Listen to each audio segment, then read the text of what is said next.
اعوذ باللہ من الشیطان الرجیم، بسم اللہ الرحمن الرحیم، اللہم صلی علی محمد و آل محمد وعجل فرج آل محمد۔ بعض وظائف ایسے ہوتے ہیں جن کو ہم انجام دے رہے ہوتے ہیں تو محسوس یہ کرتے ہیں کہ یہ جس وظیفہ تو ہم انجام دے رہے ہیں لیکن اس کا کوئی خاص فائدہ ہمیں حاصل نہیں ہو رہا، لیکن جب کہ باطنی طور پر ان وظائف کا، ان اذکار کا اثر ہو رہا ہوتا ہے لیکن ہمیں طبی طور پر محسوس نہیں ہو رہا ہوتا، لیکن جو ہی ہم وہ وظیفہ ختم کر دیتے ہیں پھر ہمارا کوئی نقصان ہو جاتا ہے یا پھر ہمیں وہ کمی محسوس ہوتی ہے جو وظیفے کے وقت پوری ہو رہی تھی، تو تب جا کے ہمیں ریلائز ہوتا ہے، یاد آتا ہے کہ اس وظیفے کا اثر ہو رہا تھا۔ اسی طرح آج کا ایک وظیفہ ہے، کوئی شخص اگر بہت زیادہ قرضے کے نیچے دب گیا ہے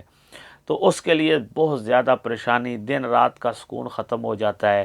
قرض لینے والے تنگ کرتے ہیں، بسا اوقات لڑائی جھگڑے ہو جاتے ہیں، تو جتنا بھی قرض ہو، جتنی بڑی مشکل ہو، اس کے لیے یہ وظیفہ ہے، یہ انجام دینا ہے۔ جمعرات یا جمعہ، ان دو دنوں میں سے کوئی ایک دن اختیار کر لیں، اس دن آپ روزہ رکھیں،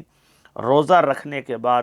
محمد و آل محمد پر 100 مرتبہ درود پڑھیں اور اسی دن ہی یہ 2 رکعت نماز پڑھیں، کسی ٹائم بھی صبح سے شام تک۔ وہ 2 رکعت نماز پڑھنے کا طریقہ یہ ہے، سورہ فاتحہ کے بعد آپ نے 11 مرتبہ آیت الکرسی پڑھنی ہے بغیر بسم اللہ کے، اور 25 مرتبہ سورہ توحید قل هو اللہ احد کی تلاوت کرنی ہے، پہلی رکعت میں بھی اور اسی طرح دوسری رکعت میں بھی۔ جب نماز 2 رکعت یہ آپ مکمل پڑھ لیں تو اس کے بعد آپ نے 41,000 مرتبہ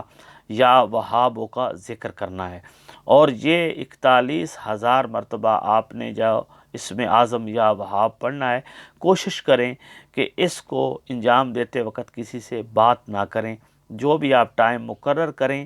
آپ اس ٹائم میں کسی سے بات نہ کریں۔ انشاءاللہ جب آپ 41,000 مرتبہ یہ یا وہابوں کا اسم تلاوت کر لیں گے نماز پڑھنے کے بعد، اس کے بعد جو دعا آپ مانگیں گے وہ آپ کی پوری ہوگی اور آپ کا جو قرض ہے وہ بھی ادا ہوگا انشاءاللہ۔